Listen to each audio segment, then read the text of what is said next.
Wabarakatuh. Hai, saya Hilmi. Saya sedang berada di Keraton Kasepuhan Cirebon dalam acara Live In by Backpacker Islamic Heritage West Java.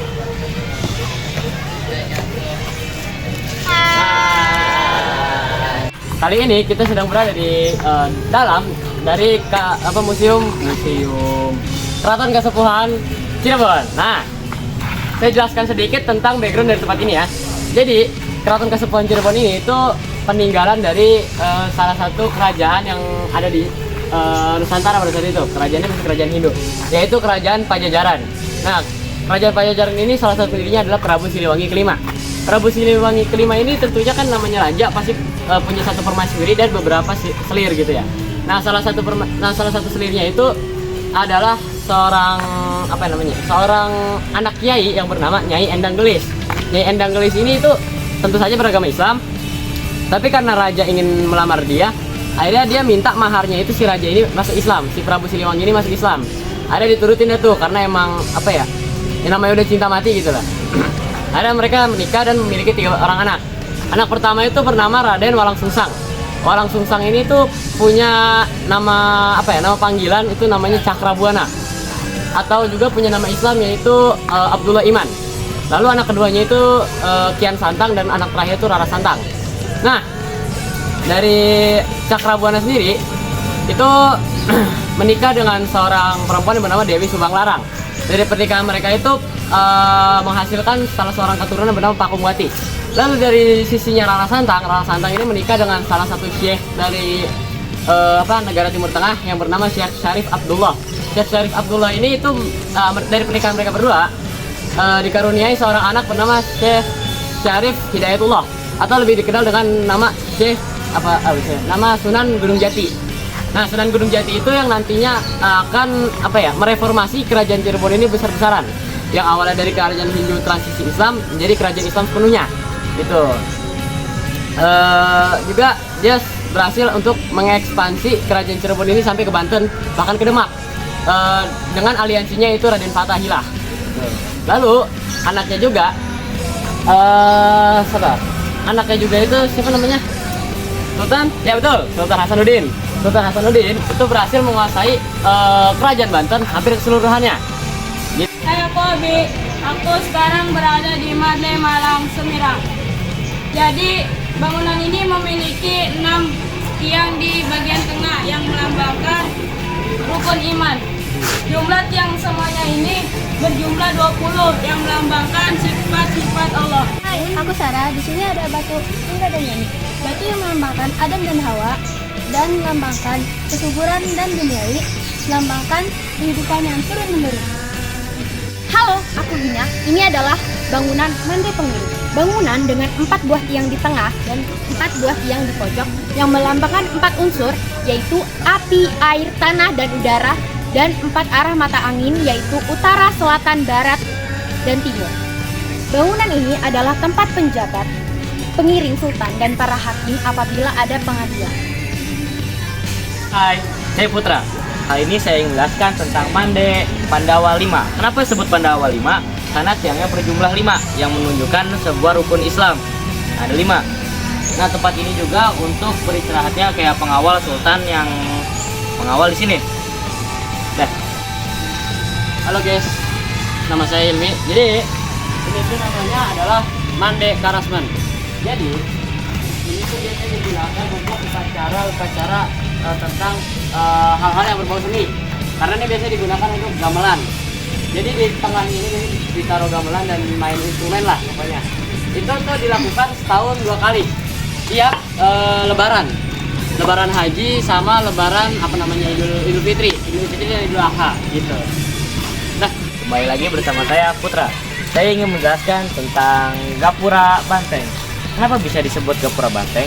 Karena Gapura ini sangat kuat dengan menggunakan batu bata yang tidak menggunakan sama sekali semen atau penguat. Juga tidak tahu. Ini sudah bertahan selama beratus tahun dan tidak pernah rubuh kembali dan masih kokoh sampai sekarang. Keren, makanya disebut banteng karena banteng kuat. Yuk, halo man. Jadi tadi kita semua dari sini, yaitu Museum Pusaka Keraton Tuhan. Saya namanya Museum Pusaka. Tentunya banyak banget benda-benda pusaka. Kayak senjata tadi tampilin banyak banget keris. Ada bahkan keris yang buat orang lahirin tuh, keris brojol namanya. Mungkin kalian mikirnya kayak ditusuk, enggak, bukan. Beda Cesar. Itu kerisnya tuh dimandiin, terus air bekasnya itu diminumin ke ibu hamilnya. Nah, itu jujur mungkin untuk mendapatkan lagi-lagi khasiatnya. Jangan langsung itu, tetap kodratnya ke Allah gitu loh. Mungkin ya, saya juga nggak tahu karena di sini itu kan tentunya perpaduan transisi dari zaman Hindu ke zaman Islam. Jadi mungkin banyak budaya-budaya Jawa atau Hindia yang pasti dibawa ke sini kan. Nah, selain itu juga ada satu kereta kencana namanya kereta Singa Barong. Jadi kereta Singa Barong ini memiliki desain yang paling bagus lah pada zamannya, paling bagus di sini gitu. Dia tuh punya simbolis 3 hewan. Tiga hewan ini melambangkan perjanjian aliansi damai lah dengan 3 negara juga. Yang pertama itu ada simbol dari gajah. Simbol dari gajah ini itu mewakilkan aliansi perdamaian dengan negara India tentunya. Lalu juga ada simbol dari buruk ya. Nah, buruk ini tuh mewakilkan aliansi dengan Mesir kalau tidak salah. Lalu ada satu lagi itu satu lagi kalau nggak salah Garuda. Garuda ini kalau nggak salah simbol dari aliansi antar negara dengan Cina kalau saya tidak salah ya. Mohon maaf kalau salah. Jadi intinya di sini itu menyimpan banyak benda pusaka. Lalu juga ada satu lukisan tentang Prabu Siliwangi yang digambar dengan konsep 3D. Jadi kalau misalkan saya di sini terus melihat ke lukisannya kan di sini. Begitu saya pindah, harusnya kan lukisan tetap ngadep sana. Tapi dengan teknik pelukisan 3D ini, lukisannya ngikut ngadep sini. Jadi kalau mau saya ngeliat kemana aja, lukisannya ngikut kayak gini. Ya, gitu. Jadi sekian aja untuk part kali ini. Let's go. Aku Sarah, aku sedang berada di Taman Bundaran Dewan Daru. Di sini ada patung 3 ekor macan putih. Patung 3 ekor macan putih, Patung 3 ekor macan putih adalah simbol kesultanan kerajaan di Cirebon, penerus kerajaan Pajajaran. Hilmi, jadi aku ada di pelataran atau area dari kerajaan atau pemimpin lokal lah. Jadi di sini itu adalah taman bundaran. Nah, bundaran ini biasanya digunakan untuk nyantuy. Ya masih. Ya gitu. Jadi, nah di sini tuh ada namanya gerbang untuk tamu kehormatan. Jadi di situ tuh sengaja dibikin biar agak miring karena mitosnya itu nggak boleh tusuk sate gitu karena bisa mendatangkan sial gitu. Jadi itu untuk tamu-tamu kehormatan, contoh kayak dari pangeran dari kerajaan lain atau dari mana itu. Nah beda dari rakyat, kalau rakyat Akamsi itu lewat di situ. Nah sengaja pintunya dibikin agak kecil, terus pendek dan sempit. Kenapa? Karena ada filosofinya. Itu kita harus nunduk kalau misalkan mau masuk ke wilayah-wilayahnya raja. Nah udah kita harus nunduk begitu, kita dituntut tuh jalan sampai ke ini pendopo. Jadi pendopo ini namanya pendopo Sri Manganti. Diambil dari bahasa Jawa yang nanti enten. Enten itu menunggu, jadi manganti itu menunggu gitu. Nah ini tuh gimana ya, pokoknya zaman dulu di sekitaran abad 16 itu kita nggak boleh langsung ketemu sama rajanya. Kita mau nggak mau harus nungguin jadwal rajanya kosong. Jadi kita kita ditaruh di sini dulu untuk nungguin gitu. Nah untuk istana rajanya sendiri itu ada di situ. Ini tuh kayak rumah presiden lah, istana presidennya gitu. Bisa diisi kadang oleh bupati, oleh raja atau oleh apapun itulah. Nah, terus di pintu yang kecil ini ke belakang itu ada namanya Pakungwatinya itu. Gimana? Kita nggak dibolehin masuk situ, gitu. Karena udah terlalu soleh. Saya Putra, saya sekarang berada di Sumur 7. Jadi di zaman dulu itu Sumur 7 ini menjadi alat ukur pasang surutnya suatu pantai yang dekat sini. Tapi karena terjadinya pembatasan penduduk, jadinya ini sudah tidak bisa dipakai untuk mengukur pasang surut. Soalnya tanahnya udah 1 km dari sini ke laut, gitu. Assalamualaikum warahmatullahi wabarakatuh. Hai, saya Gina. Sekarang saya sedang berada di Sumur Upas atau Soka. Sekarang Sumur Upas atau Soka ini adalah sumur yang sudah ditutup karena adanya zat kimia atau racun yang berbahaya.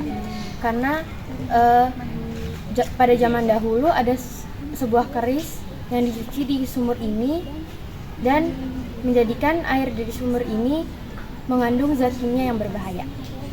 Sekian, terima kasih. Wassalamualaikum warahmatullahi wabarakatuh. Teman-teman, kita sedang berada di Keraton Kasepuhan, lebih tepatnya di daerah Sumur Agung. Jadi dulu teman-teman, ini sejarahnya dibuat pada tahun 1430. Dibuat oleh Kesultanan Cirebon pada saat itu. Jadi di sini itu sudah diteliti oleh penguji dari IPB, sorry. pH-nya itu cukup bagus, yaitu 7,4. Jadi bisa dibilang baik untuk dikonsumsi. Nah, salah satu contohnya adalah sahabat kita Ustadz Ihsan sedang mencuci mukanya dan menyegarkan tubuhnya dengan air tadi, karena emang airnya menyegarkan dan baik banget untuk kesehatan. Nah, selain itu ini juga dipercaya dulunya pernah dipakai mandi oleh orang soleh, oleh wali Sunan Gunung Jati, betul. Jadi dulu ini pernah dipakai oleh Sunan Gunung Jati dan tentunya membawa manfaat sampai masa kini gitu.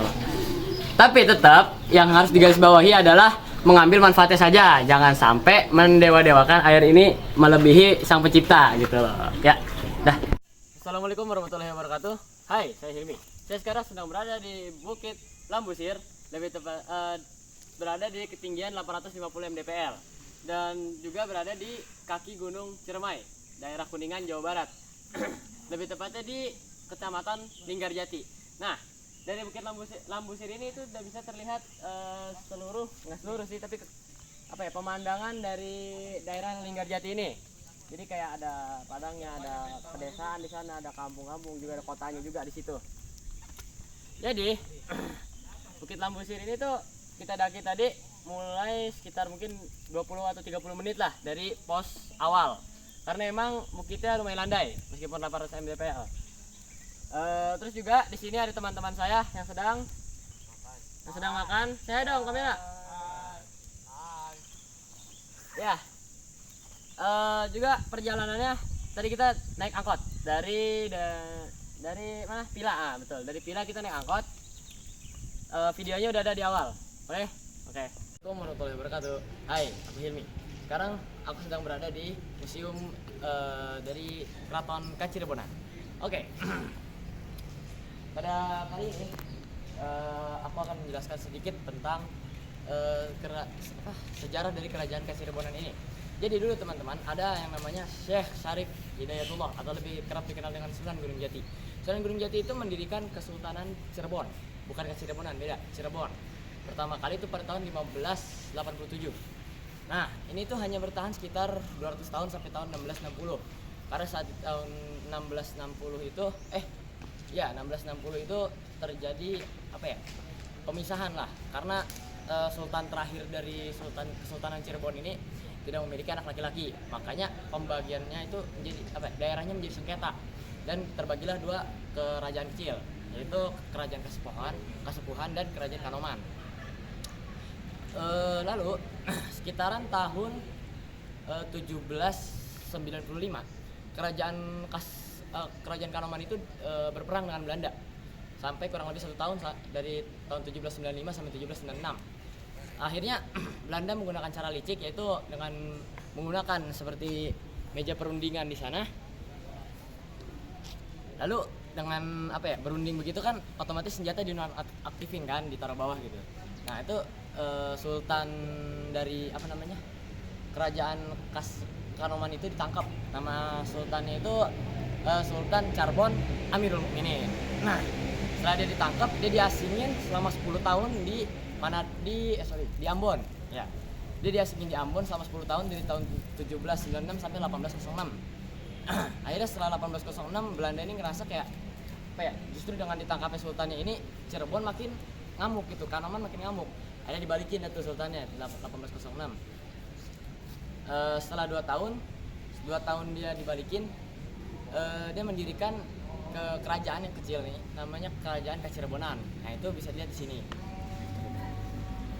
Nah, ini itu mengapa pengambilan warnanya itu hijau putih, didominasi oleh warna hijau dan warna putih?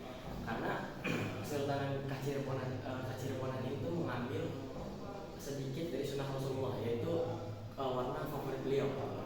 Kan salah satu warnanya itu dijelaskan kalau beliau itu memakai warna putih saat beribadah, lalu menggunakan warna hitam saat berjihad, dan menggunakan warna hijau saat menyambut tamu gitu.